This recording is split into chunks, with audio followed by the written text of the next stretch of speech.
Got an interesting question about a month ago from a buyer who said that given that most buyers are worried about buying a home during a housing bubble because they fear that home prices might fall, why would I, the owner of a real estate brokerage, caution against the housing bubble in the GTA? I thought this was a great question. So we're going to talk about that today. My name is John Pasalis, president at Real Philosophy Realty. You can catch all my latest writings on Toronto's housing market at movesmartly.com. If you find the video helpful, please hit the like button and subscribe to stay up to date on all my latest videos. So for those who've been following me on Twitter, on YouTube, and on Move Smartly, I did kind of highlight back in December that I felt like the GTA's housing market was moving towards a housing bubble again as house prices were accelerating. Back then, prices were rising, in the 10 to 15% range. But as we moved into the new year, we got into the 20 to 30% price growth range, which is unbelievable. So we did end up moving toward the housing bubble. But the question, of course, is why would I have even cautioned and warned that we were moving in that direction? It's something that this one buyer couldn't understand. He felt like it was counterintuitive, given that most buyers worry about housing bubbles.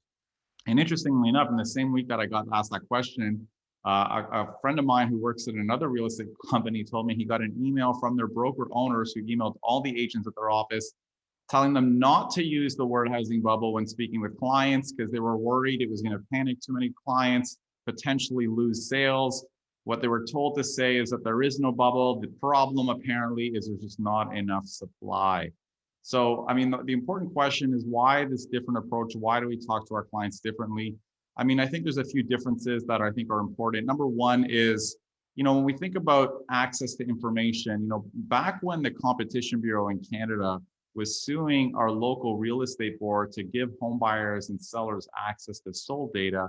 I mean, I was one of the few people in my industry who were testifying against my own industry to get to make data more available so people can make more informed decisions. A lot of old school real estate companies want to keep data kind of in the hands of agents only and leave buyers dependent on agents to make decisions. I'm kind of more biased towards giving people as much information as possible and let them make their own decision. And that extends to research. My company is really devoted and committed to both personally and at a corporate level doing research into housing markets. And when you do research, to be objective, it means kind of reporting sort of the good news stories and the potential red flags. I mean, if you're just reporting positive news, I mean, that's really, I think, the domain of kind of the old school companies who just want to kind of, post the positive stories.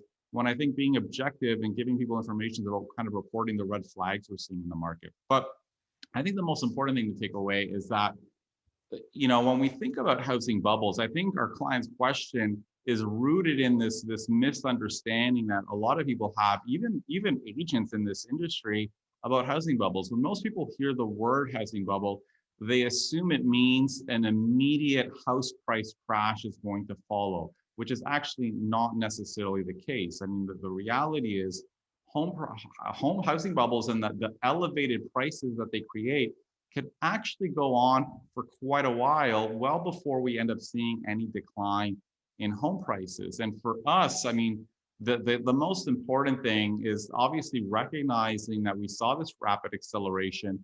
And the reason that we worry is because we want to be sort of very, very laser focused in trying to understand and spot these potential turning points in the market in the future. So we don't know when prices are going to fall, by how much or what areas.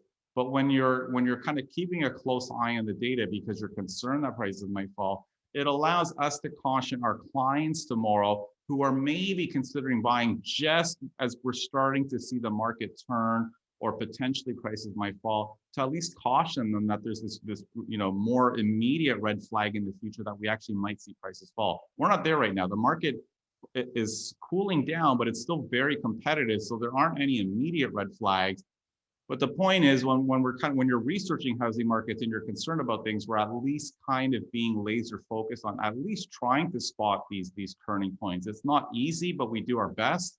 And I think that's the great thing about having more access and more data in people's hands. At the end of the day, people can choose today who they want to work with. I mean, again, taking this traditional approach that a lot of agents have, that there is going to be no slowdown, it's a supply issue. Whereas we try to take a little bit more of a cautious approach and look for potential red flags and caution our clients if we see things turning in the future. I think that's kind of what drives us. And at least up to now, a lot of our clients have really appreciated kind of having access to a lot more information and insights into all of the trends that are going on in the housing market so they can make a more informed decision. I hope that makes sense. If you have any questions about the market, housing bubbles, or anything I talked about, please post your comments below or send me an email at askjohn@movesmartly.com.